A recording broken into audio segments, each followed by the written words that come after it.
네, 안녕하십니까. 한림과학원입니다. 한림과학원에서는 2023년도 2학기를 맞이하여 제7차 디지털 인문학 특강을 준비했습니다. 코로나 시기 시작해서 벌써 7번째 특강에 이르렀는데요. 그간 훌륭한 선생님들이 많이 나오셔가지고 아주 중요한 강의를 많이 베풀어 주셨습니다. 제7차 디지털 인문학 특강에서도 훌륭한 선생님들이 나오셔가지고 여러 중요한 내용들을 발표하실 계획입니다. 이번은 그 첫 번째 시간으로 서울대 김정화 선생님을 모시고 특강을 진행하도록 하겠습니다. 서울대 김정화 선생님은 NC소프트를 비롯한 여러 AI 유관 기업에서 근무하신 것으로 알고 있습니다. 그 실무 경험을 바탕으로 오늘도 중요한 내용을 특강으로 베풀어 주신다고 하니까 많은 분들께서 특강에 적극적으로 참여해 주시면 감사하겠습니다. 그럼 김정화 선생님을 모시고 특강을 진행하도록 하겠습니다. 그럼 발표를 시작하도록 하겠습니다. 저는 앞에 정 선생님이 잘 소개시켜 주신 것과 같이 원래는 회사에서 일을 하다가 학위를 위해서 학교로 돌아왔고요. 지금은 이제 강의도 함께 병행을 하고 있는 서울대의 김정아입니다. 오늘 제가 특강을 진행할 주제는 어떤 인간다운 챗봇을 만들고자 노력했던 제 개인적인 경험과 현재 기술에 대해서 이제 어떻게 결합을 할 수 있을지에 대한 그런 내용들이고요. 어떻게 보면은 좀 개인적인 고군분투한 내용도 좀 들어가 있다라고 생각해 주시면 될 것 같습니다. 목차는 이렇게 크게 네 가지고요. 주로 이제 챗봇 만들기 어려움에 대해서 기술과 인간 이해 요 파트 두 개로 나누어서 설명을 드릴 예정입니다. 먼저 제 개인적인 경험을 하나 말씀을 드리면서 시작하도록 하겠습니다. 입사한 지 이제 지난번에 다녔던 회사가 NC소프트라는 회사인데 거기서 이제 입사한 지 얼마 되지 않았을 때 정말 이제 이 회사에 왔다는 거를 이제 실감할 때쯤에 높으신 분께서 저를 불렀습니다. 저희는 친구 같은 챗봇을 만드는 게 목표예요. 예, 야구 챗봇 아니었나요? 그때 제가 들어갔을 때 야구 챗봇을 막 만들고 있었거든요. 그래서 근데 야구 챗봇 맞는데 그 야구를 같이 보는 친구 같은 챗봇이에요. 저희는 기술밖에 몰라서 또 그런 친구 같은 챗봇을 어떻게 만드는지 모르거든요. 그래서 "만들어 주세요." 진짜 이런 식으로 말씀하셨어요. 기술은 잘 알지만 이 엔지니어들이니까 어떤 뭐 친구 같은 이런 거가 굉장히 이제 어렵다 접근하기가. 그래서 "그런 거를 만들어 달라."라는 이야기를 해서 그런 업무를 한동안 이제 계속 해 왔었습니다. 그러면서 이제 다양한 어려움들을 겪었는데 그 부분에 대해서 뒤에서 이제 다시 한 번 더 설명을 드리도록 하겠습니다. 그전에 이제 이 사람 같은 인공지능에 대해서 한번 얘기를 해 볼까 합니다. 이제 영화 속에서도 이런 사람 같은 인공지능이 굉장히 SF의 주요 소재 중에 하나죠. 고전인 블레이드 러너의 레이첼이라는 얘는 이제 어 인조인간 레플리컨트 이죠. 그 로봇이면서도 이제 인공지능인 거고, 영화 아이언맨의 자비스 같은 경우는 몸은 신체는 없고 그냥 어떤 그 도구로서 소프트웨어이죠. 그래서 형태는 좀 다르지만 둘 다 굉장히 사람 같고, 블레이드 러너 레이첼 같은 경우는 진짜 튜링 테스트 비슷한 테스트를 영화 속에서 하는데 그거를 통해서 이제 잘 구분을 할 수 없다 막 이런 식으로 묘사도 나오고요. 그래서 이렇게 오래전부터 사람들은 '사람 같은 인공지능을 만들고 싶다.'라고 이제 생각을 해 왔고 그거를 이제 노력을 해 왔다. 그래서 그런 욕망이 이제 영화 속에서도 이렇게 드러난다라는 것을 우리가 알 수 있습니다. 또 한편으로 생각해 보면요. 인공지능이라는 용어조차 없던 1950 년에 이제 인공지능의 이제 아버지 뭐 시초 뭐 이렇게 많이 불리죠. 앨런 튜닝이라는 사람이 이 논문을 발표하면서 거기에 이제 어떤 테스트를 처음 소개를 했는데요. 이게 원래 튜링 테스트라는 용어는 후대에 붙인 거고 이 논문 속에서는 이제 이미테이션 이제 게임, 그래서 흉내내기 게임이라고 이제 말을 하는데, 이제 컴퓨터한테, 거기 그때는 컴퓨터라는 말도 없어서 기계, 머신이라고 했어요. 머신에게 흉내를 내게 한다, 사람을. 그래서 구분을 못하면은 그 머신은 이제 thinking, 어떤 생각 능력이 있는 것이다. 이런 식으로 이제 지성이 있는 것이다. 라고 가정을 하는 그런 내용이 나오고, 이제 그것이 이제 후대의 튜링 테스트라고 이제 명명이 되었는데요.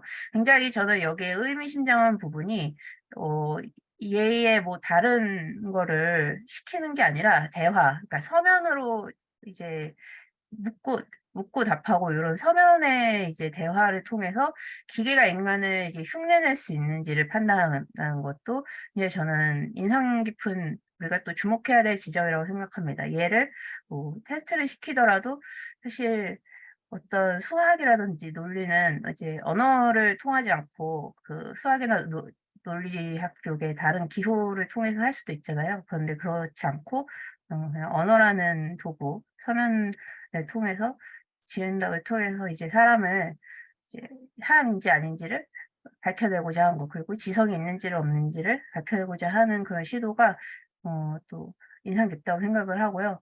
그리고 이제 인공지능이라는 것이 이제 처음 막 만들어지기 시작한 굉장히 초창기, 66년 이런 초창기에도 사실 인공지능은 굉장히 다양한 형태를 띌 수 있거든요. 지금도 챗봇만 인공지능인 게 아니라 다양한 인공지능을 만들고 있는데, 이제 거의 본능적으로 이런 대화 인공지능을 굉장히 많이 만들었습니다. 그중에서 하나가 이제 챗봇의 이제 조상님이라고 할 수 있는 엘리자라는 프로그램인데요. 이제 MIT에서 개발한 챗봇입니다. 그러면 이게 옛날에만 이렇게 어떤 대화 가능한 인공지능, 챗봇 이런 것들을 꿈꿔왔느냐? 그렇지 않습니다. 현재는 더 이제 많은 그런 인공지능 챗봇들이 개발되어 있는데요. 한국의 이제 서비스에서는 SK텔레콤, 뭐 AI 비섭 A다, 뭐 튜닙에서 나온 반려견 챗봇 이런 것들도 있고, 서양권, 외국에서는 이제 레플리카라는 AI 동반자를 좀 추가를 해서 마치 이제 친구처럼 어떻게 가끔은 이제 뭐 그보다 더 친밀한 관계인 것처럼 이제 접근을 하는 그런 이제 챗봇이 있고, 그다음에 메타에서도 얼마 전에 좀그 캐릭터성을 부여한 챗봇들을 이제 대거 내놓았습니다. 우리가 잘 아는 켄달 제너 같은 어떤 유명 인사들을 본딴 이제 그 캐릭터들이 포함되어 있고요. 그래서 기술 발달로 점차 이런 어떤 챗봇이 늘어나는데 그 중에서도 좀 이런 캐릭터성을 가지고 있고 마치 사람 같고 그런 특성들을 가진 챗봇들이 더 늘어나고 있다라고 생각해 주시면 될 것 같습니다.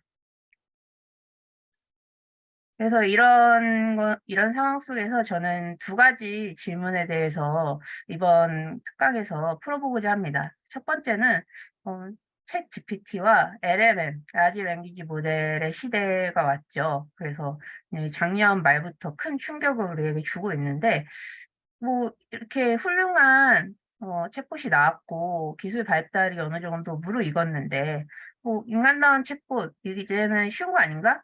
라는 질문. 그래서 정말 쉬운지 아닌지를 좀 살펴보고자 하고요. 그 다음에 기술의 발달로 인공지능의 언어 능력이 굉장히 발전을 하고 있고 했죠. 이미 어느 정도 무르익었는데 여전히 인문학이나 인문학자의 자리가 있을까? 뭐 이미 완성된 기술 혹은 거의 이제 궤도권에 올라온 기술인데 추가로 인문학자가 더 할 일이 있을까? 이미 문은 닫힌 거 아닌가라는 생각들을 많이 하시는 것 같아요. 그래서 거기에 대해서 제 생각을 좀 정리해서 말씀을 드리고자 합니다. 그래서 첫 번째 질문에 대한 대답이라고 할 수 있습니다. 인공지능 중에서 이제 인간다운 챗봇 만들기는 여전히 어렵다. 그거에 대해서 기술 측면에서 설명을 드리도록 하겠습니다. 기술이 많이 발달했죠. 트리거가 된 어떤 발달이라고 하자면은 이제 트랜스포머 아키텍처, 뭐 트랜스포머 알고리즘 둘 다 이제 많이 쓰는데 이게 나온 게 이제 사실은 이 모든 어떤 것의 시작이라고 할 수 있습니다. 기술 설명에 대해서는 좀 이 자리에서 하기에는 좀 어려워서 생략을 하고, 다들 어느 정도는 잘 아시겠지만 많은 양의 데이터를 굉장히 이제 그 전에는 다루지 못했을 정도의 많은 양의 데이터를 처리를 할 수 있는 이 인공지능을 이제 개발할 수 있는 아키텍처였다. 그래서 또 이거는 이제 어떤 소프트웨어 이런 그런 아키텍처적인 부분이고, 이걸 뒷받침한 하드웨어적인 컴퓨팅 성능도 굉장히 이제 좋아지고 있죠. GPU 성능 같은 것들도 점차 좋아지고 있고, 그래서 이런 모든 배경 속에서 라지 랭귀지 모델이라는 개념이 등장하게 되었습니다. 이게 라지 랭귀지 모델이라는 게 어떤 것이냐? 기존의 언어 모델, 즉 언어를 처리하는 어떤 인공지능이나 뭐 모델이라고 생각하시면 될 것 같아요. 언어를 처리하는 기존의 인공지능보다 훨씬 더 큰 규모의 데이터를 학습을 할 수 있게 되었습니다. 그리고 그럼에 따라서 많은 수의 파라미터가 많을수록 주로 인공지능이 성능이 좋다라고 되게 말을 하죠. 그래서 어, 그런 많은 수의 파라미터를 가진 모델들을 이제 만들 수 있게 되었다. 그래서 실제로 만들기 시작했죠. 그래서 이제 뭐 점차 규모가 커져가고 있는 와중에 GPT-3가 어떻게 보면은 진정한 의미에서 라지 랭귀지 모델의 시작이라고들 많이 하는데, GPT-3쯤 오니까 그 규모를 이 정도로 키우니까 단순히 어떤 비례해가지고 규모에 비례해서 그냥 계산 능력만 더 좋아지고 뭐 빨라지고 이러는 게 아니라 이게 어떤 그 선을 넘은 거죠. 뭔가 인간하고 비슷해 보이는 추론 능력. 어, 이게 그냥 계산만 한다고 나오는 게 아니라 뭔가 얘가 어떤 생각을 하는 것 같다라고 우리가 느껴지게 하는 그런 추론 능력의 발현까지 보이게 되었다. 그래서 현재 이제 라지 랭귀지 모델 기반의 인공지능 기술들이 계속 이제 나오고 있죠. 그래서 이제 라지 랭귀지 모델들의 타임라인입니다. 2020년에 GPT-3가 나왔고요. 그 이후로 보시면은 굉장히 많죠. 중간에 보시면 뭐 한국의 네이버 이런 데서도 하이퍼클로바 이렇게 됐고, 뭐 구글 메타 이런 데서도 정말 이제 빽빽할 정도로 많은 모델들을 이제 발표를 했습니다.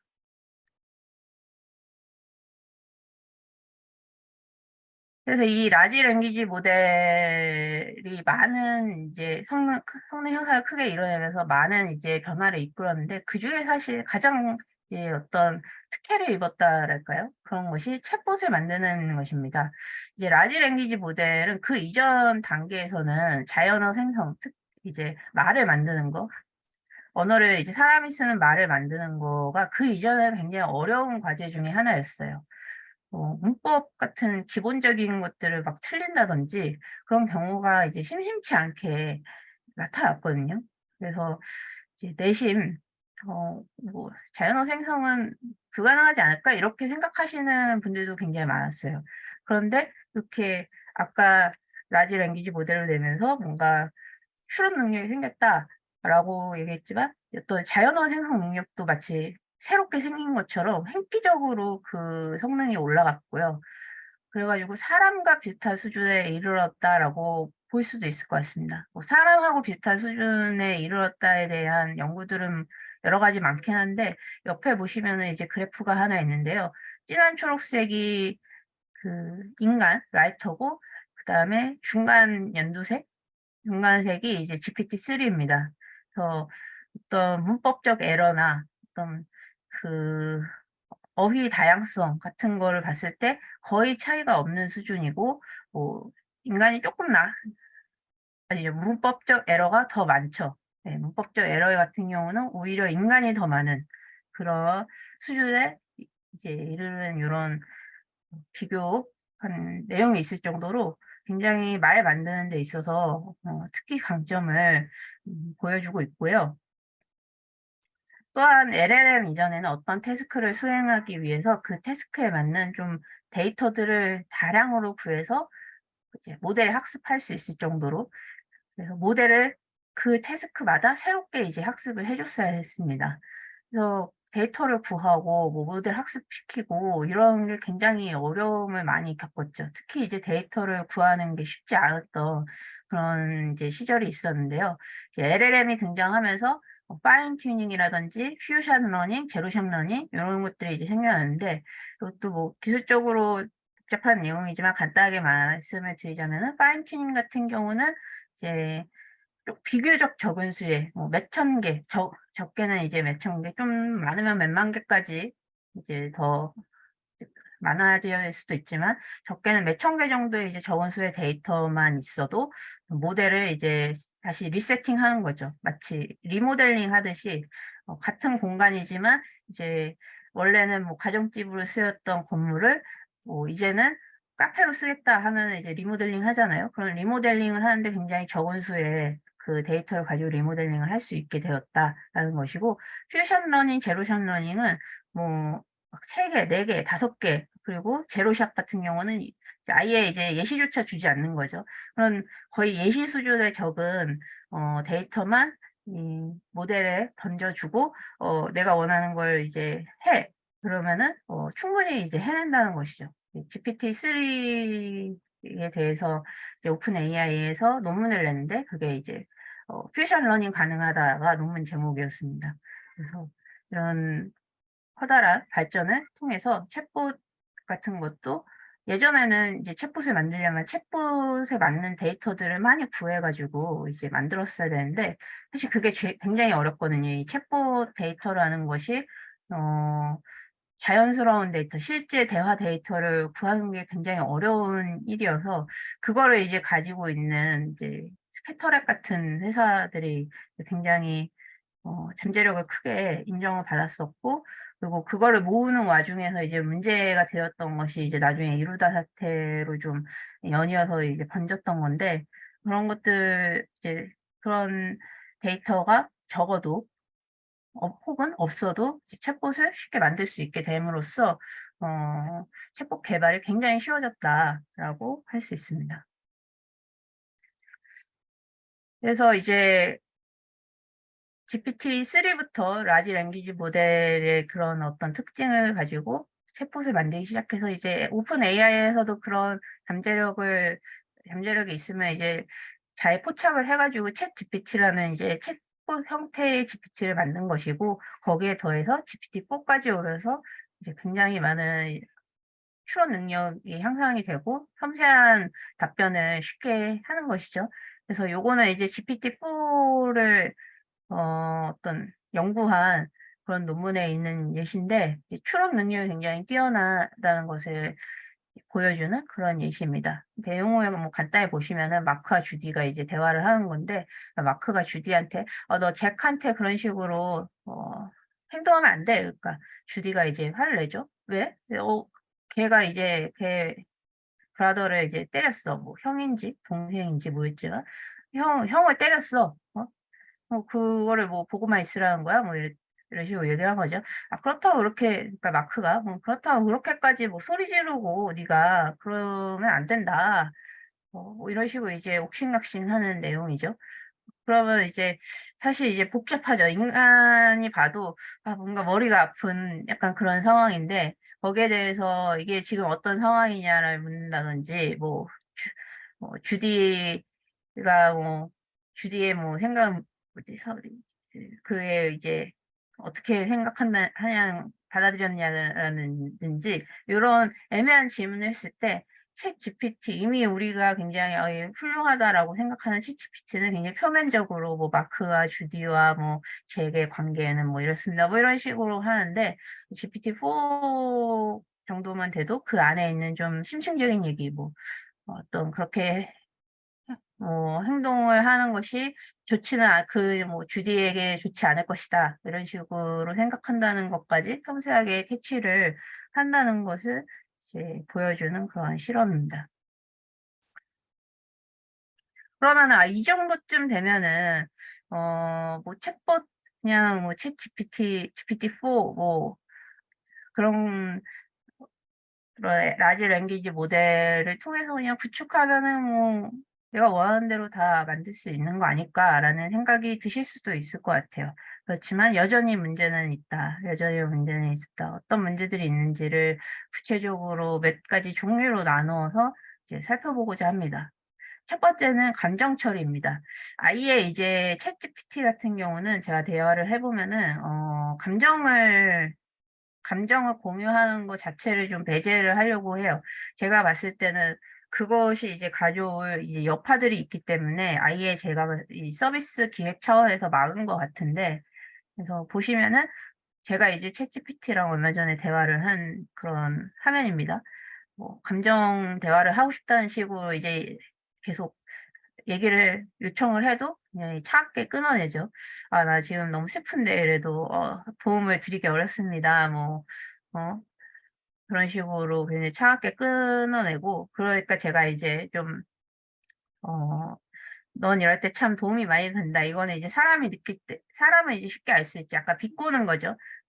실제로 도움이 되지 않았거든요. 나는 지금 슬프고 외로워서 대화를 하고 싶은데, 네, 챗GPT는, 나는 그런 거 할 수 없다라고 했을 때, 이런 식으로 얘기하는 건 사람이 쉽게 눈치챌 수 있는데, 비꼬는 것이라는 거를, 근데 이제 챗GPT는, 비꼬는 거를 캐치를 못했죠. 감사합니다라고, 이제 그냥 표면적인 것만 보고, 도움이 돼서 기쁩니다라고 대답을 했어요.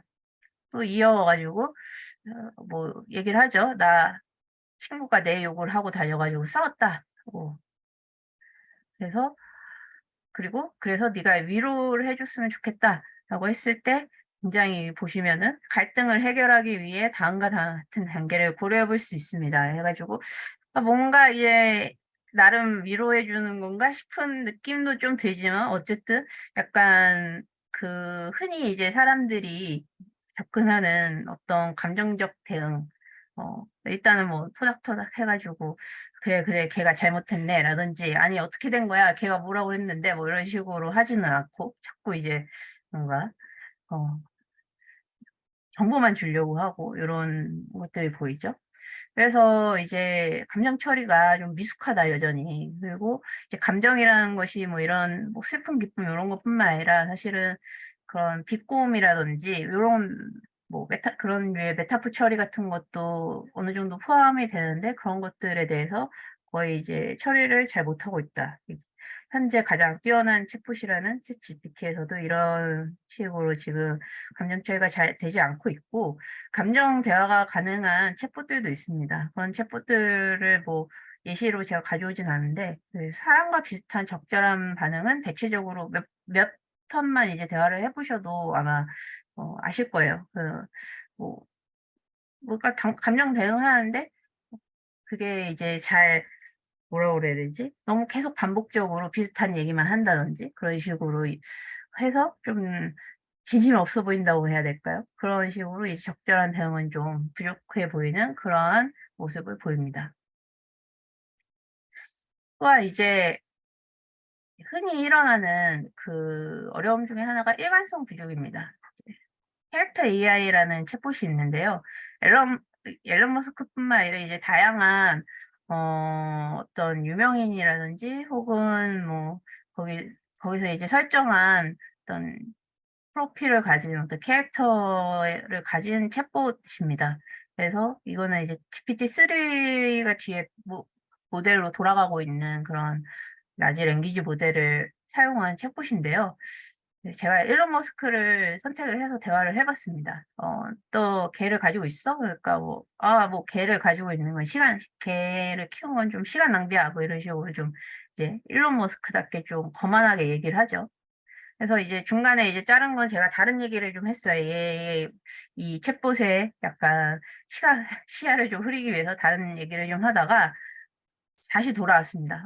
너 강아지 기른 걸 시간 낭비라고 생각해? 그랬더니 뭐 그 중간에 다른 얘기를 하는 동안에 저에게 좀 마음을 열었는지 어쩌는지 저의 가치관에 갑자기 물들었는지 시간 낭비 아니라고 생각한다. 완전히 아니라고 생각한다. 뭐 이런 식으로 갑자기 말이 바뀌었습니다. 그래서 이 잘렸던 내용 중에 뭐 산책하는 강아지랑 산책하는 거 좋아해? 뭐 이런 식으로도 물었는데 그때는 되게 차가웠거든요. 그랬더니 이제 이번에는 나 강아지랑 산책하는 거 완전히 즐겨 뭐 이런 식으로 이 사람이 앞에 방금 전에 했던 얘기랑 이제 다른 얘기를 하는 거죠. 이게 사실 다른 얘기 하는 것도 대화가 진행됨에 따라서 뭐 의견이 바뀌었다거나, 상황이 바뀌는 경우도 사실 있잖아요. 사람 간의 대화에도. 근데 그렇게 바뀌어도 되는 부분과 바뀌지 않아야 되는 부분들이 사실 구분이 돼야 되는데, 그것의 구분이 쉽지 않습니다. 그거를 이제 퍼스널라이징 다이얼로그 뭐 이런 식으로 페르소나 다이알로그 뭐 이런 식으로 많이 얘기를 하는데, 그래서 그런 측면에서는 이제 뛰어난 모습을 보이지 못하고 있다. 그래서 그런 모습 이제 예시이고, 단순히 이전 대화 내용을 잘 기억하지 못하는 것도 이제 또 과제 중에 하나로 남아 있지만, 문체도 사실 유지를 잘 못합니다. 보시면 뭐 이거 영어라서 좀 저도 완전 이제 그 네이티브 같은 감각을 가지고 있진 않은데, 이제 맨 앞에 좀 거만하게 뭐, 내가 그렇게 시간을 낭비할 수 있는 사람처럼 보여? 이런 식으로 거만하게 하는데, 뒤에는 굉장히, 뭐랄까, 나 너무 강아지 좋아해. 뭐 이런 식으로 이제 말랑말랑한 느낌으로 이제 대화를 하고 있어요. 그리고 뭐 한국어도 마찬가지로 이 문체 유지하는 그런 뭐 기술들이 굉장히 쉽지 않습니다. 네, 쉽지 않고 이제 LLM 자체가 학습한 거에 대해서 인풋, 아웃풋 이런 거에 맞춰서 이제 확률적으로 가장 확률 높은 어, 이제 언어 시퀀스를 내보내는 것이기 때문에 이런 문체를 유지한 것은 어, 거기에 또 한 번 더 다른 뭔가를 그 모듈 같은 거를 붙이지 않는 한 사실은 좀 기술 자체가 가지고 있는 한계 중에 하나라고 할 수 있고요. 그래서 그 말투, 대답 내용, 그런 그걸 통해서 느껴지는 이 캐릭터의 인간성, 성격, 이런 것을 유지하는 측면이 굉장히 여전히 부족하다라고 할 수 있습니다. 그 다음에 이제 일반 상식 추론 능력이 부족합니다. 이거는 굉장히 사실은 많이 좋아졌어요. 많이 좋아져요. 제가 앞서 이제 LLM이 그 크기가 커지면서 추론 능력이 마치 생겨난 것처럼 새롭게 생겨난 것처럼 보일 정도다라고 말씀을 드렸는데, 그렇게 느끼게 될 정도로 사실 좋아지긴 했습니다. 이게 정말 이렇게 하나도 배우지 않았는데 이런 대답을 한단 말이야? 라고 느껴진 부분들이 아마 챗GPT 써보신 분들은 그런 순간이 굉장히 또 많으셨을 거예요.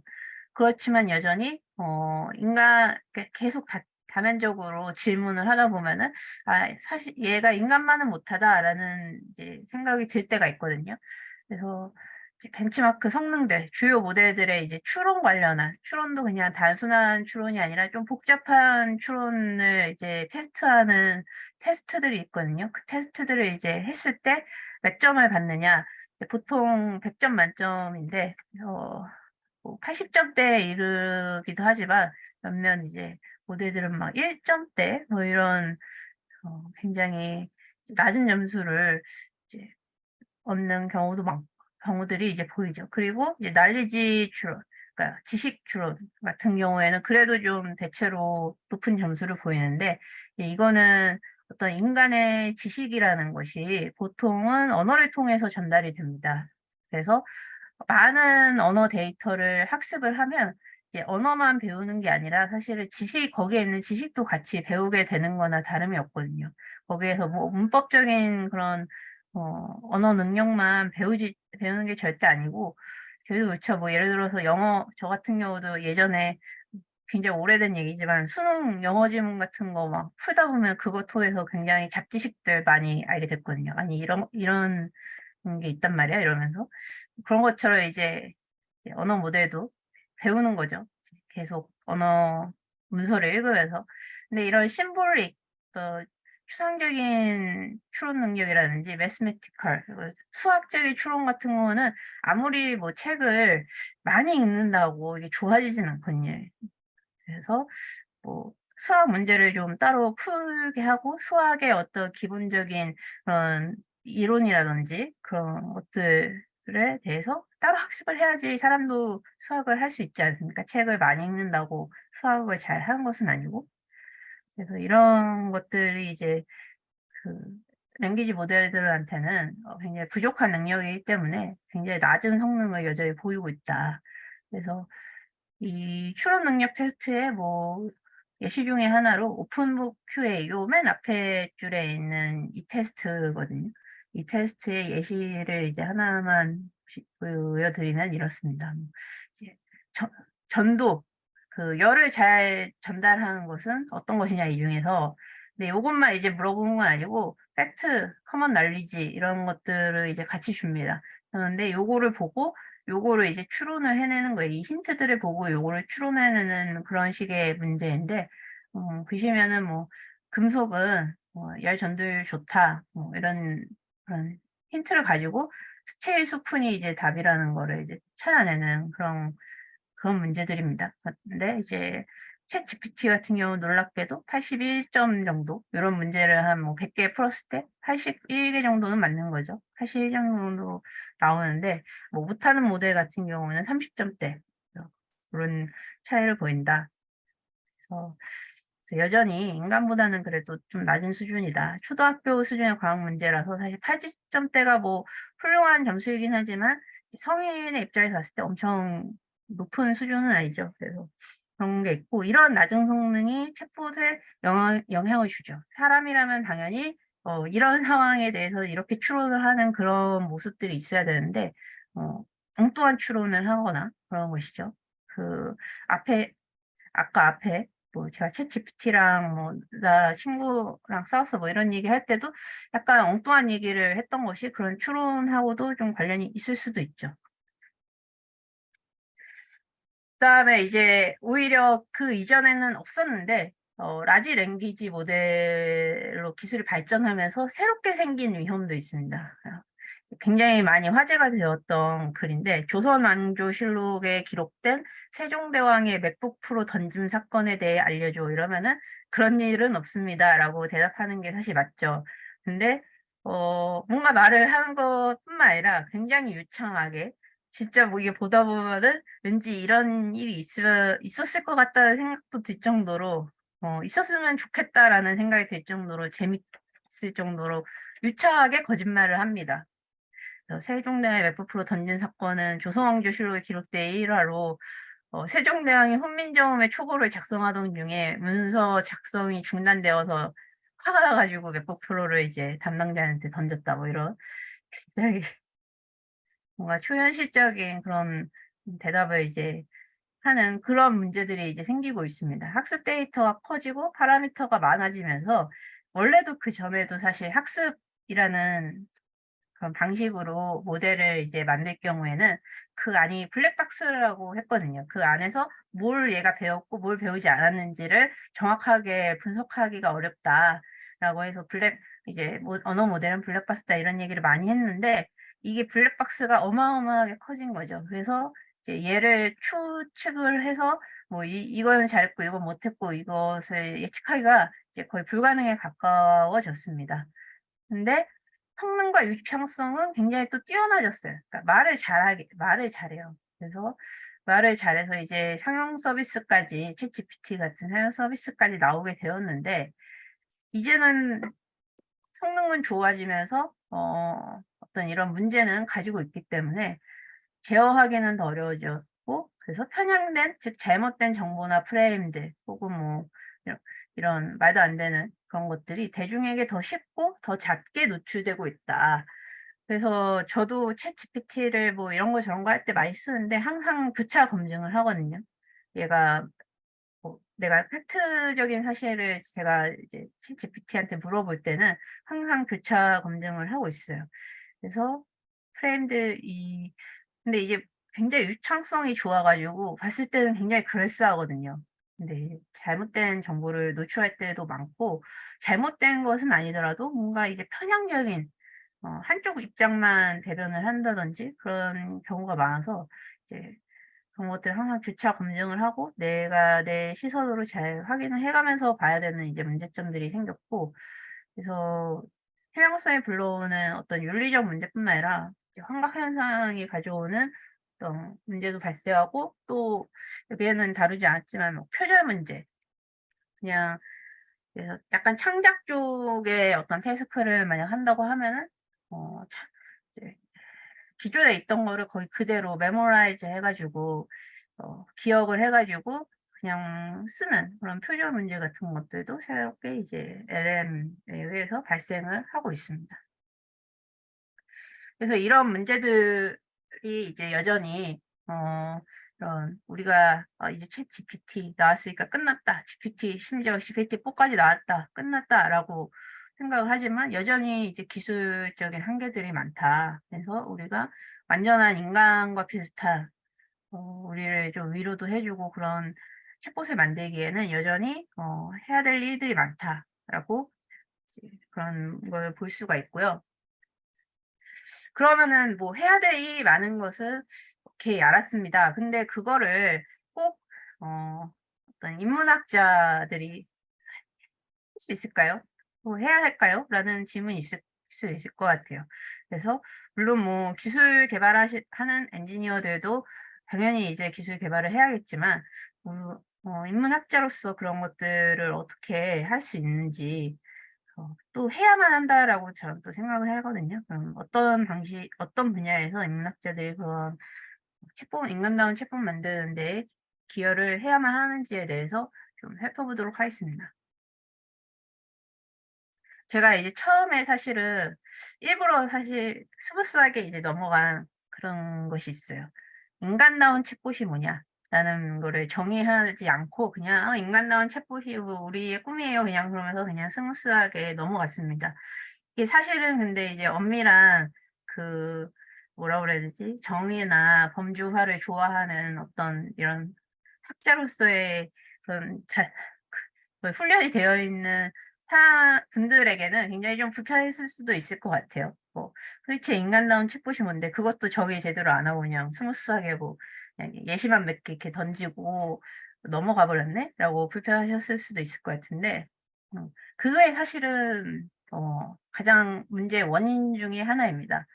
많은 이제 그 세상의 많은 사람들이 "인간다운 챗봇을 원한다." 뭐 "인간 같은 챗봇을 만들자." 뭐 "인간 같은 AI를 목표로 한다." 이렇게 얘기를 하지만 그 인간다운 AI, 인간다운 챗봇이라는 것의 정의를 제대로 하는 그러한 뭐 단체나 뭐 이런 거는 없다고 보셔도 될 것 같아요. 그래서 사실은 이제 인문학자로서 여기서부터 사실 출발을 해야겠죠. 인간다운 챗봇이 대체 어떤 특성을 가지고 있고 얘를 구성하는 것이 뭐고 뭐 범주는 어디까지일 것이고 이런 것들을 이제 시작을 해야 되는데 뭐 그렇지만 좀 예시로 좀 엿볼 수 있는 게 영화 허라는 영화가 있습니다. 인공지능이 과 사랑에 빠지는 그런 남자에 대한 영화인데 그 사랑에 빠지는 인공지능이 이제 사만다라는 인공지능이 나오는데 영화를 보신 분들은 아시겠지만 굉장히 매력적이에요. 사실 목소리만 나오는 인공지능인데 그래서 이 영화가 나온 이후로는 인공지능 관련한 이런 발표라든지 이런 거에 꼭 한 번씩 이제 다 인용이 되는 것 같아요, 이 영화가. 그래서 우리가 상상하는 인간다운 AI의 가장 대표적이고 어떤 궁극적인 모습이 아닌가라고 생각을 합니다. 그래서 이 영화를 보면서 굉장히 많은 아이디어를 얻지 않았나 사람들이 그렇게 생각을 하고요.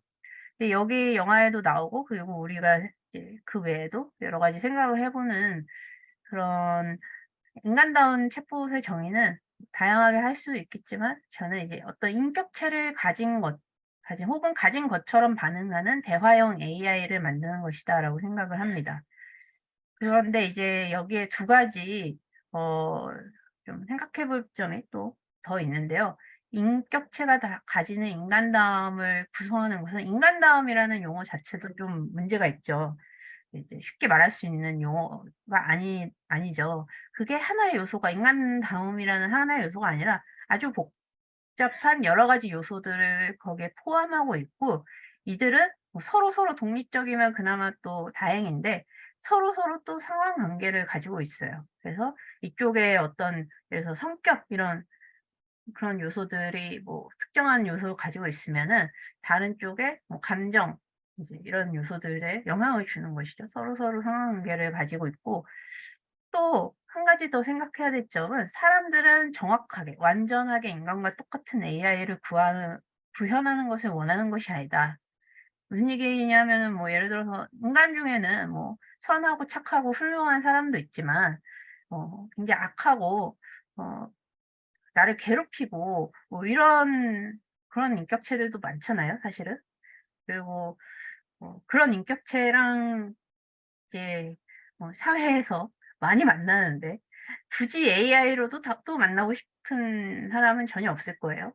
그래서 인격체 그 수많은 인격체 중에서 매력적인 특정 인격체를 시뮬레이션을 하기를 원하고 어떻게 보면 어쩌면은 그러한 그 매력적인 인격체는 실존하지 않을 수도 있습니다. 왜 실존하지 않는 이제 가상의 그런 매력을 이제 만들기를 원하는 것일 수도 있다라는 그런 그래서 문제에 대해서 정말 이제 '사람하고 똑같이 만들어야 되는 것도 아니다.'라는 그런 것을 이제 주의를 해야 된다라는 이야기를 드리고 싶습니다. 그래서 인간다운 챗봇의 이제 두 가지에 대해서 제가 앞에 그 제안을 드렸는데 그중에서 인간 인격체를 구성하는 것이 한 가지가 아니다라는 것이죠. 제가 이제 쭉 화면에 나열을 해 봤는데 이게 뭐 어떤 엄밀한 그 뭐지 뭐 사회학이라든지 심리학이라든지 이런 이론 체계를 가지고 한 것은 아니고 제가 이제 그 야후 챗봇이라는 것의 친구 같은 야후 챗봇을 만들기 위해서 뭐 찾아본 이제 그런 것들 중에 그런 것들을 그냥 다 이제 나열을 한 겁니다. 얘를 정의하기 위해서는 무엇이 필요할까? 뭐 감정 당연히 있겠죠. 욕망, 예 원하는 거.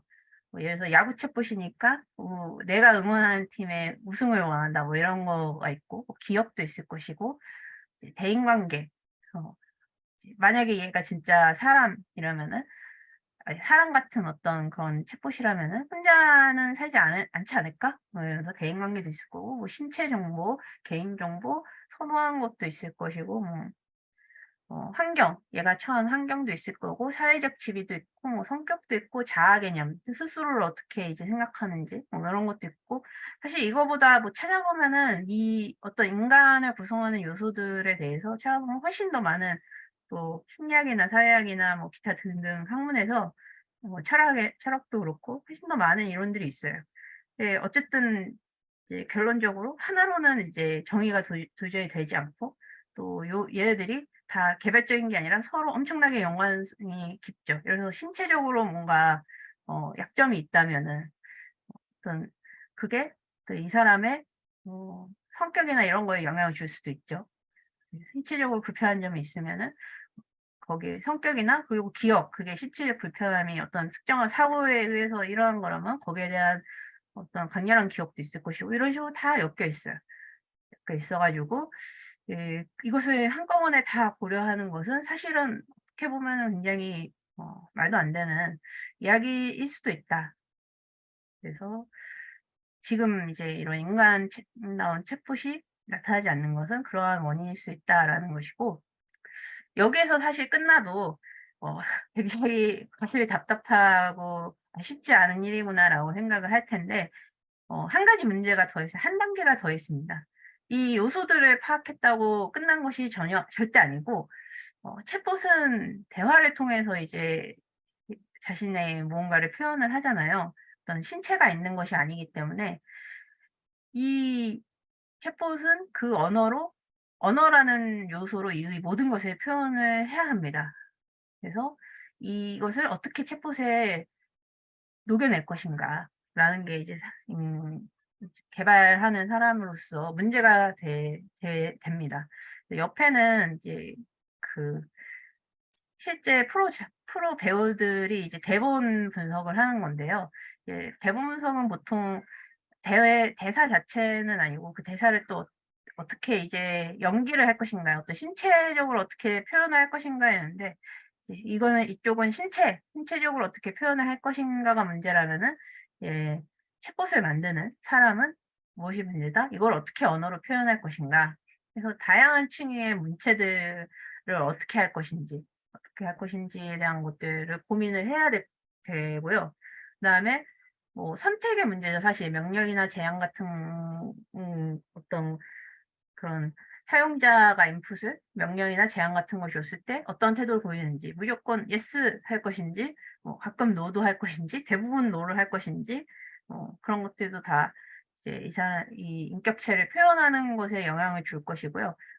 감정 표현을 얼마나 하면 어떤 방식으로 하는지, 이것도 어떻게 보면은 뭐 문체에 포함이 될 수도 있을 텐데, 이제 좀 감정 표현 같은 경우는 이제 실무에서 해보면은 좀 굉장히 이렇게 여파가 크다고 그래야 될까요? 영향을 많이 주는 그런 요소라서 좀 따로 이제 얘기를 해봤는데요. 감정 표현 거의 없이 그냥 아까 챗 GPT처럼 그냥 문제 해결만 이제 해주려는 타입도 있고, 이 감정 표현 굉장히 격하게 하고, 하는 것도 언어 표현에서 뭐 감정적인 어휘를 굉장히 많이 쓰고, 뭐 감탄사 막 이런 걸 엄청 많이 쓰고 뭐 이런 식으로 하는지, 아니면 그냥 덤덤하게 뭐 그냥 자신의 지금 감정은 어떻다 이렇게 표현하는지, 이런 것들도 다 그 요소를, 그 성격이나 이제 인격체로서 인간다움을 표현하는 것으로서 굉장히 중요한 요소가 될 수 있다라는 것입니다. 그래서 두 가지의 어려움이 지금 중첩이 되어 있다. 어떤 다양한 요소들이 있고 그걸 또 표현한 다양한 방법이 있고. 그래서 이제 챗봇을 만들 때 어쨌든 해야 되니까 개인적으로 이제 여러 가지 도전을 해 봤었습니다. 성공적이었던 것도 있고 성공이 전혀 아니었던 것도 있지만 어쨌든 이런 도전을 해 봤다라는 예시들을 제가 가지고 왔는데요. 아예 챗봇으로 뭐 이렇게 지금 되고 있다 이렇게 보여드리면 참 좋을 텐데, 제가 퇴사를 한 후에 그것도 서비스 종료를 해 가지고 예시를 딱 보여드리기가 좀 쉽지 않은데, 어쨌든 이런 일을 했었습니다. 서비스 내에서 사용된 그 챗봇의 문체 가이드라인 같은 것을, 챗봇의 성격도 이제 저희가 정하는 거죠. 챗봇의 성격도 미리 정해 놨었고, 성격에 맞춰서 이 챗봇은 이런 식의 말투를 쓸 거야, 이런 문체를 쓸 거야라는 거를 뭐 충의적으로 어휘, 뭐 문법, 그다음에 뭐 이런 것들 충의에 맞춰서 정리를 했었고요. 그다음에 대답을 생성하기 위해 데이터를 구축하고 모델을 학습을 했었습니다. 예를 들어서 뭐 yes, no의 대답 같은 거 중에서 이제 챗봇의 제일 중요한 사실 대답 중에 하나는 "잘 모르겠어요."거든요. 챗봇이 다 알진 못하잖아요. "잘 모르겠어요."를 근데 그냥 "잘 모르겠어요." 하면은 이제 좀 쌀쌀맞아 보이기도 하고 좀 무책임해 보이기도 하고, 문맥에 따라 다르지만.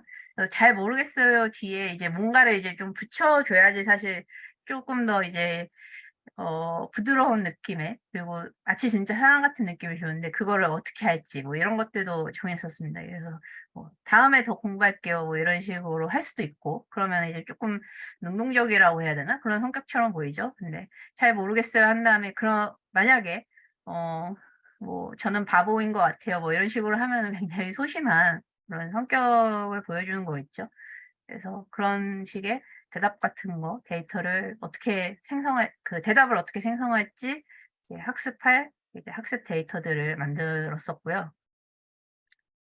그다음에 챗봇의 감정을 이제 항상 사람도 모든 대화의 그 톤마다 감정을 드러내진 않죠. 감정을 드러낼 만한 데에서 드러내지 않아도 되는 곳에는 굳이 드러내지 않는데, 그 감정을 드러내야 하는 특정 상황들을 또 이제 항상 제가 자주 하는 말이죠. 컴퓨터는 이제 말하지 않으면 전혀 모르는 바보이기 때문에 그 상황들을 다 정의를 해 주고, 그다음에 그 상황을 또 유형에 맞게 좀 분류를 해 줘야 됩니다. 이 상황은 화가 나는 상황이야. 이 상황은 너무 행복한 상황이야. 예를 들어서 야구 챗봇이었기 때문에.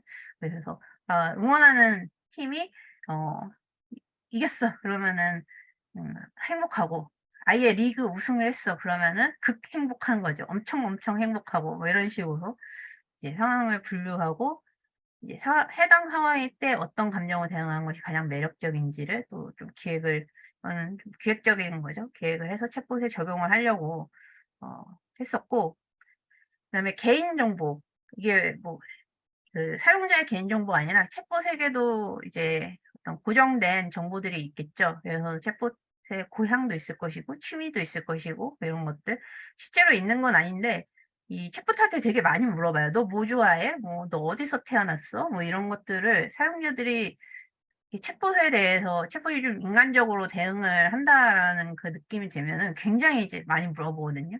예. 근데 그때마다 이제 대답이 다르면 안 되잖아요. 그래서 그런 개인정보들의 범주를 좀 정하고 답변들을 좀 이제 요것도 기획하는 거죠. 기획으로 이제 미리 준비해서 대화 중에 이제 대답이 변하지 않도록 잘 기술적으로 잘 처리를 했고요. 그다음에 이제 일상적인 대화들을 이제 뭔가 이 챗봇이 야구 챗봇이지만 좀 뭐라 그래야 되지?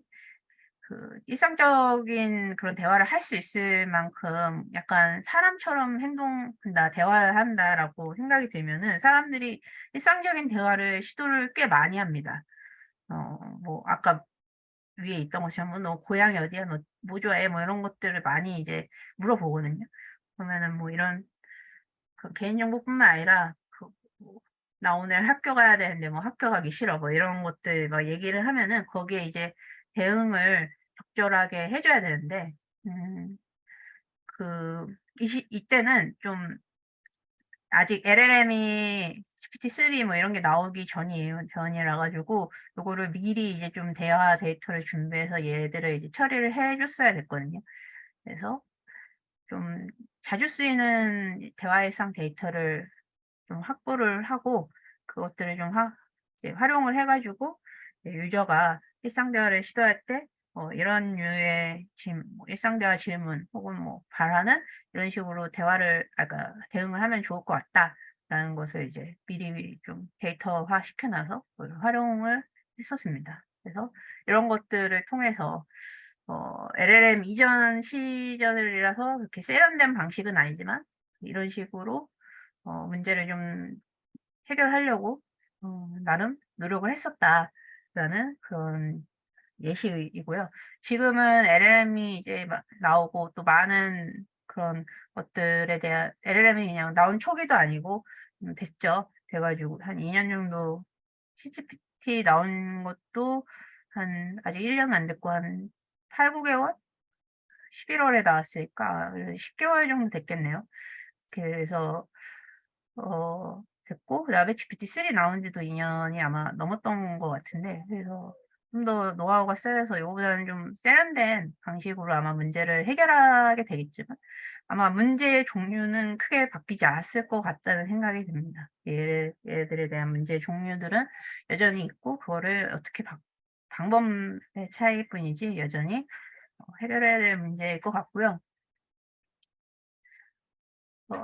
앞서 말했던 그 인간다움을 이제 정의를 하면서 말씀을 드렸던 두 번째에 대해서 다시 설명을 드리자면 이제 우리는 진짜 인간을 원하는 게 아니죠.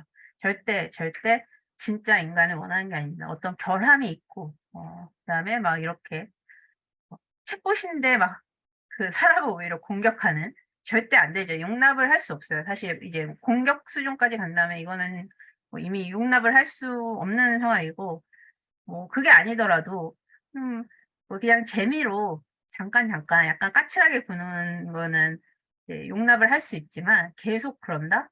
어 이 굉장히 이제 피로를 느끼면서 어 사용을 하지 않을 겁니다. 챗봇이 계속 까칠하다라고 하면은. 그래서 사용자가 원하는 챗봇은 어디까지나 인간한테 이로운 챗봇인 거지 그런 인간의 부정적인 면 뭐 남의 험담을 한다거나 잔소리를 한다거나 그 사용자에게 그럼 불쾌감을 주면 절대로 챗봇을 사용하지 않을 거고 굉장히 뭐 윤리적으로도 부적절한 문제를 불러일으킬 수 있죠. 그래서 이런 윤리 문제는 물론이고 사회 AI 윤리 문제 차원은 이제 완전히 이제 그래서는 정말 안 되는 것이고 좀 사회 문화적인 맥락에서도 '이거는 좀 아닌데?'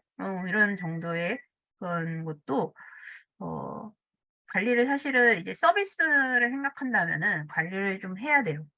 그래서 아까 이제 말씀드렸던 "잘 모르겠어요." 뭐 이런 것도 그냥 "잘 모르겠어요." 딱 끝나면은 이제 굉장히 쌀쌀맞아 보인단 말이에요. 그래서 그러면은 또 이제 당연히 인간 사용하는 인간들은 그런 쌀쌀맞은 챗봇을 원하지 않기 때문에 그 뒤에 뭔가 재밌는 말, 귀여운 말 뭐 이런 것들을 이제 붙여 줘야 됩니다. 그런 것처럼 이제 그런 요소들을 이제 미리 예측하고 관리를 할 수 있어야 되죠. 또 반대로 챗봇이 부적절한 발언을 하는 것뿐만 아니라 사용자가 부적절한 발언을 했을 때 대응을 어떻게 할지도 생각하는 것도 굉장히 중요해요. 챗봇은 뭐 아무리 인간다운 챗봇이어도 인간이 아니잖아요. 누구나 다 알기 때문에 여기에 생각보다 좀 수위가 센 말들을 많이 해요. 뭐 성적인 말도 그렇고 어 이제 챗봇을 구박하는 거죠. 막 챗봇 이제 사람한테는 못할 정도의 그 수위로 막 구박하는 경우도 굉장히 많은데 그럴 때 어떻게 할지 도 좀 생각을 해야 됩니다. 뭐 이게 챗봇의 인격이라고 해야 되나? 그걸 보호해야 된다는 측면이 아니라 그때 뭔가 어 부정 이 뭐라고 그랬지 이제 그 요즘 이 챗GPT에는 탈옥이라는 표현을 이제 쓰는데 얘의 어떤 나쁜 면모를 막 이렇게 끄집어내는 일부러 그런 것들 탈옥이라는 뭐 표현을 쓰기도 하고 이제 뭐 약간 그냥 인터넷 용어 같은 뭐냐면 낚시라고 하죠. 얘가 뭔가 이 나쁜 말을 하도록 이제 유도하는 그런 것들을 했을 때 진짜로 그런 나쁜 대응을 하면은 또 그게 용납이 안 돼요. 이게 사람이 아니기 때문에 그거는 또 용납이 안 되고 딱 캡처돼서 인터넷에 막 떠돌아다니고 그런 거기 때문에 그런 것들을 미리 이제 예측을 하고 어떻게 대응할지 약간 불공평하죠. 챗봇한테 막 폭언을 해도 챗봇은 항상 이제 평온하고 다정하고 그렇게 대응을 할 수 있도록 미리 준비를 해야 됩니다. 특히 LLM이 아까 이제 세종대왕 맥북 던짐 그것처럼 이제 인풋이 들어오면은 아웃풋을 그냥 자기가 그냥 이 확률 높은 거를 생성을 막 해요. 근데 만약에 우리가 정말 이제 학습시킨 데이터가 챗봇 데이터를 이제 대화 데이터를 예를 들어서 카카오톡 대화 데이터를 많이 수집을 해서 학습을 시켰다. 근데 이제 사람과 사람의 대화이기 때문에 인제 부적절한 이제 공격이 들어오면은 사람은 받아치겠죠. 이게 친절하지 않잖아요. "너 왜 이렇게" 예를 들어서 "너 왜 이렇게 멍청해?" 이러면은 "너는 뭐 얼마나 잘났냐?" 뭐 이런 식으로 갈 거잖아요. 만약 그런 식으로 학습이 되어 있으면은 챗봇이 너 이제 사용자가 챗봇한테 "너 그것도 몰라?" 뭐 이렇게 했을 때 그러면은 "사용자님은 뭐 아세요?" 뭐 이런 식으로 대꾸하면 이제 난리가 나는 거죠. 그래서 그런 LLM이 또 오히려 그렇게 생성을 막 잘하는 것 때문에 나타나는 그런 문제들도 생길 수 있다. 뭐 그래서 이제 저도 그래서 이제 그런 것들에 대해서 대응을 했어야 됐기 때문에 이런저런 대응을 했었는데 그중에서 뭐 문제가 되었던 그런 예시들을 쪼끔 더 구체적으로 말씀을 드리면은 성적 대화, 굉장히 성적 대화를 많이 유도를 해요. 어 이게 재밌나 봐요. 그래서 성적 대화를 그냥 뭐 스트레이트하게 하면은 사실 관리하는 입장에서는 어 쉬운데 굉장히 이 교묘하게 이제 유도를 합니다. 교묘하게 유도를 하면은 이제 그 많은 메타포들을 이제 사용을 해서 교묘하게 유도를 하는데 거기에 넘어가지 않도록 이제 데이터도 막 수집을 하고 표현들 수집을 하고 적절하게 이렇게 스무스하게 넘어가는 그런 대응 방법을 이제 수립을 했어야 됐고요. 그다음에 편파적인 발언 이제 일부 이제 LLM은 아니지만 딥러닝을 활용한 대답들을 많이 생성을 했었거든요. 그러다 보니까 딥러닝도 이제 생성 능력이 기본적으로 좋은 편이기 때문에 자연스러운 말들을 잘 생성을 하긴 했었는데 어 굉장히 이제 인풋이 어떻게 들어오냐에 따라서 얘가 뭔가 우리 이제 회사 측에서 전혀 의도하지 않은 편파적 발언을 이제 막 하거나 부적절한 발언을 막 생성을 하거나 그런 경우들이 있었습니다. 오류죠, 오류. 그런데 그것을 이제 튜터링을 하느라고 꽤 고생을 했었죠. 근데 LLM을 사용할 경우 더 어려워질 것으로 생각이 듭니다. 그래서 이런 것들이 문제가 되었었고, 여전히 아마 이것도 여전히 남아있는 문제일 것이다. 근데 이제 사실 가장 또 어려운 것 중에 하나가, 이러한 문제들이, 그 사실 이제 현업에서, 챗봇을 만들고 운영하고 하면은 굉장히 큰 문제인데, 기술 개발 쪽에서는 이게 기술 개발의 어떤 목적으로서 다뤄지지 않은 기술 개발을 이거를 위한 기술 개발을 하겠다라는 그 측면에서 잘 다뤄지지 않거든요. 왜냐? 문제라고 명명하기 전에 문제가 아니다. 이 기술을 이제 기술 쪽에 엔지니어링 쪽에서는 이거를 문제라고 아직 인식을 하고 명명을 하지 않은 거죠. 그래서 가장 이제 대표적인 그게 AI 성능을 판단하는 것의 벤치마크라는 거는 뭐 사실 AI뿐만 아니라 다양한 이제 뭐 예를 들어서 핸드폰도 성능 판단할 때 벤치마크를 이제 보잖아요.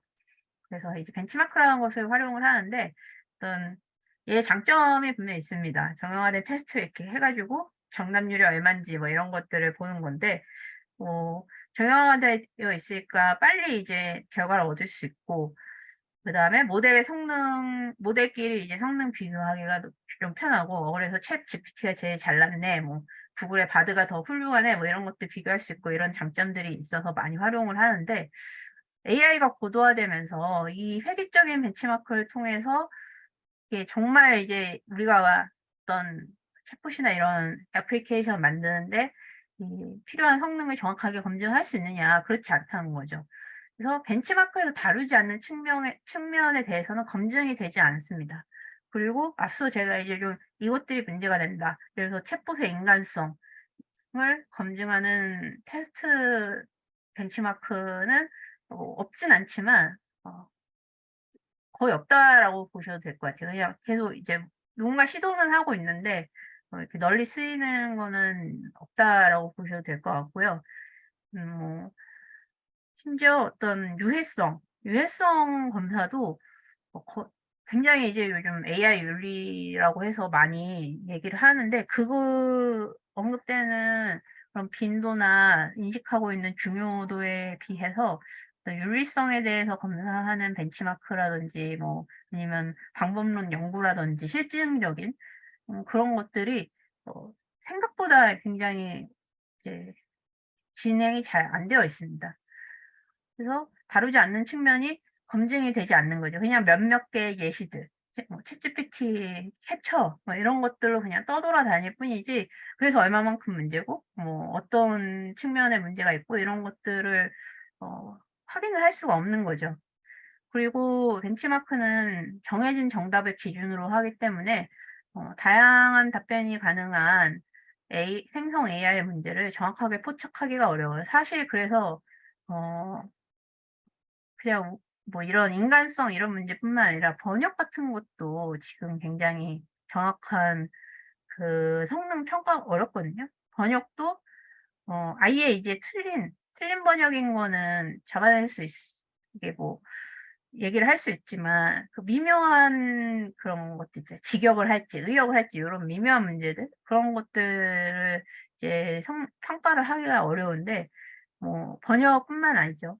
예를 들어서 어떤 대화를 하고 있을 때 감정적인 어떤 상황에서 대화를 하고 있을 때 이런 대답이 적절한지 예를 들어서 제가 아까 예시처럼 막 나 친구 때문에 싸워서 우울해." 뭐 이랬을 때 가장 좋은 대화는 아마 이렇게 위로도 좀 해 주면서 그다음에 "힘을 내." 뭐 이런 식으로 해야 되는데 같이 우울해지는 뭔가 대화를 했다.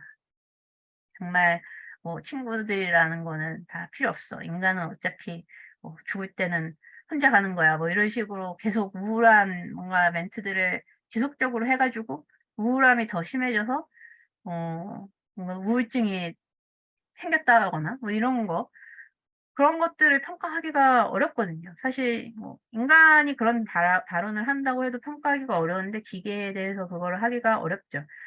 근데 이제 기계가 지금 AI가 문제가 되고 있고 인간과 인간 사이의 문제와는 좀 다른 측면이 있죠. 접근하기도 쉽고 점점 이제 사람들이 많이 사용하게 될 거고 그다음에 지금 라지 랭귀지 모델이 되면서 소수가 독점을 하거든요. 이거를 만들 수 있는 재력을 가진 그런 단체가 거의 없기 때문에 소수 뭐 구글, 뭐 오픈 AI, MS, 메타 뭐 이런 정도의 소수의 회사들만 독점을 하는데 그 소수의 회사들에서 지속적으로 이런 식으로 사람의 우울함을 그 더 일으키는 그런 발화를 한다.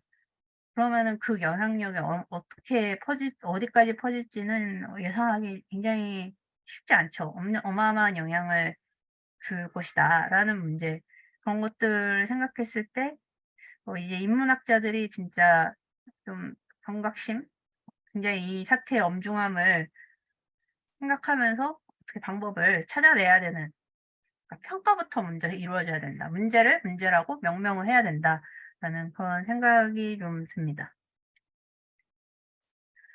그래서 뭐 아예 그런 시도나 그런 것들이 없는 것은 아니에요. 없는 것은 아니고 인공지능 윤리 요런 것들이 이제 몇 년 전부터 많이 이제 등장을 하고 있죠. 뭐 EU라든지 미국이라든지 뭐 회사별로도 이제 우리가 생각하는 좀 큰 회사들은 다 각자 인공지능 윤리에 우리는 이렇게 지킬 것입니다 했고 이제 한국에서는 정부에서 10가지 인공지능 윤리 기준 10가지를 이렇게 내보냈고 뭐 이건 기준이고 뭐 자가 체크리스트 같은 것도 뭐 있어서 이 각 기준에 대해서 얼마나 지키고 있는지 그런 거를 체크리스트로 확인할 수 있는 뭐 이런 것도 있었던 것 같은데 음 하지만 여전히 부족하다. 부족하고 대부분 이거를 실제로 개발하는 어떤 실무자 입장에서 이거를 지키고자 까보면은 좀 추상적인 기술에 그치고 있어요. 인간을 뭐 권리와 자유를 보장해야 된다 뭐 이런 식의 근데 그 권리와 자유를 어디까지 보장을 할 것이며 이 애매한 그런 지점에 대해서 어떻게 평가를 할 것이며 이런 것들이 쉽지 않죠. 그래서 추상적인 기술에 그치고 있고 이게 또 구체적인 기술을 반드시 해 줘야 되는 것이 어 사람에게는 뭐 이제 사람은 대충 말해도 이제 찰떡같이 알아듣는 그런 추론 능력이 있는데 어 AI는 특히 컴퓨터는 정확하게 이제 기준을 정해 줘야지 그나마 이제 그거를 구현을 할 수 있기 때문에 컴퓨터의 한계가 그렇기 때문에 이제 지금보다도 훨씬 구체적인 그런 가이드라인들이 나와 줘야 된다. 그리고 이런 인간성, 윤리적인 것뿐만 아니라 어 이거는 이제 좀 최소한의 선인 거죠. 그리고 이제 그냥 서비스처럼 어떤 인공지능의 발전의 차원에서 우리 챗봇은 이만큼 훌륭한 챗봇이에요를 이제 평가해야 되는 것도 기술 발전에 굉장히 중요한 그거죠. 그래서 것들을 평가하는 평가 기준이 어떤 게 있고 어떻게 평가할 수 있는지에 대해서 인문학자들이 이제는 굉장히 많은 기여를 해야 될 것 같습니다. 그거에 대한 평가 기준이나 평가 방법 뭐 이런 것들이 없진 않아요. 없진 않은데 아주 적다. 아주 적고 그리고 업계에서는 이제 그거에 대해서 원하고 있다. 왜냐하면은 해결이 안 돼요. 뭔가 이렇게 그 엔지니어들이 뚝딱뚝딱 만드는데 어색해요. 그리고 가끔 이제 회사에서 이런 걸로 얘기를 해 보면은 "아 이거 너무 어색하고 이상한 대답 같아요." 이러면은 그분들은 잘 공감을 못 하더라고요. 이렇게 말하면은 굉장히 친절한 거 아닌가요? 그래서 "아니 전혀 친절하지 않다. 전혀 다정하지도 않고 긍정적이지도 않고 거의 백과사전 무슨 검색해서 나오는 것 같다." 뭐 이렇게 얘기하면은. 때문에 그분들은 그런 감수성이 쪼끔 이제 떨어질 수도 있기 때문에 물론 뭐 감수성이 높으신 분들도 있을 수 있지만 인문학자들이 그런 것들을 또 계속 연구를 해온 전문가이기 때문에 전문가적인 이제 도움이 필요하다. 그래서 인간 이해와 관련된 그런 성과 방법론의 필요성에 대해서 얘기를 했고요. 마지막으로 그냥 이제 마지막 이 가트너에서 만든 하이프 사이클, 그래가지고 기술 발달의 사이클이에요. 그래서 기술이 이제 처음 시작이 되면은 막 사람들이 엄청 신기술 새사 바꿀 거야 했다가 별거 아니네라고 이제 좀 실망을 했다가 점점 그게 이제 상용화되고 그러면서 마침내 이제 어느 정도 기술이 자리를 잡는다라는 그 사이클을 이제 표현한 그건데, 기술이 발달하고 대중화될수록 그 기술을 어떻게 발전시키냐에 대한 무게추는 기술 자체에서 인간에게 얼마나 유미한 것으로 옮겨옵니다. 그래서 AI도 그럴 것이다. AI가 굉장히 성능이 뛰어나고 그래서 마치 AI가 우리를 지배할 것처럼 이제 받아들여지고, 또 실제로 뭐 기술 개발도 일단 AI 뭐 성능 높여 뭐 이런 식으로 많이 지금까지는 실제로도 그렇게 많이 되어 왔어요. 하지만 점점 사람들이 이 AI를 많이 접하고 AI 기술 발전을 해서 마치 사람에 가깝게 느껴지면 느껴질수록 그래서 이게 우리한테 뭘 주는데 어떤 이득이 있는데 이 기술을 사용하는 거, 그런 얘기가 나오게 되거든요. 그래서 기술을 대중이 받아들일 수 있도록 좀 재정렬이 되어야 되는데, 그것은 기술을 이제 개발하는 엔지니어들만으로는 이제 불가능하다. 그 부분에서도 인문학자가 할 일이 굉장히 많고, 예를 들어서 GPT-3가 2020년에 나왔는데 이 GPT-3도 굉장히 훌륭한 성능을 가지고 있었어요. 그래서 챗 GPT가 사실 3.5잖아요. 그리고 뭐 메타 그 파라미터 같은 경우는 숫자가 다르지 않거든요. GPT-3랑 GPT랑 다른 이제 사람 피드백을 받아가지고 모델을 개선하고 이런 엔지니어링이 있긴 한데, 어떻게 보면은 엄청난 이제 차이는 없다라고 봐도 좋은데, 그렇지만 GPT-3가 나왔을 때는 아마 이제 이런 거를 전문으로 하는 그런 사람, 학계나 뭐 이런 사람 업계 외에는 별로 관심이 없어요. 일반인들은 GPT라는 말을 거의 들어보지 않았을 거예요. 근데 GPT라는 걸로 이제 오픈 AI가 챗봇의 형태로 냈죠. 그리고 무료였어요. 무료로 이제 사용할 수 있도록 하니까 그게 정말 어마어마한 기록을 이제 내면서 사람들이 100만 사용자까지 5일 걸렸나? 이런 식으로 엄청 빠르게 화제가 되었죠. 그래서 대중이 더 쉽게 다가갈 수 있게 되고 있고, 그런 과정에 이제 인문학자가 뭔가 기획이나 도움을 줘야 된다. 그래서 이제 이를 적용하는 또 인문학적 상상력이 필요한 시점이다.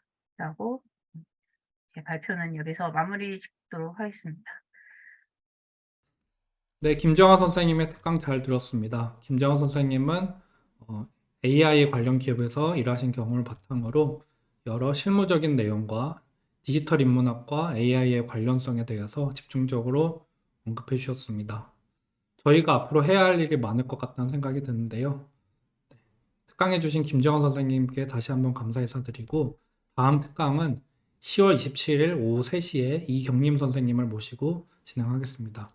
역시 AI와 관련된 내용을 바탕으로 특강을 준비했으니까 많은 분들께서 참여해 주시면 감사하겠습니다. 그럼 10월 27일 날 뵙도록 하겠습니다. 감사합니다.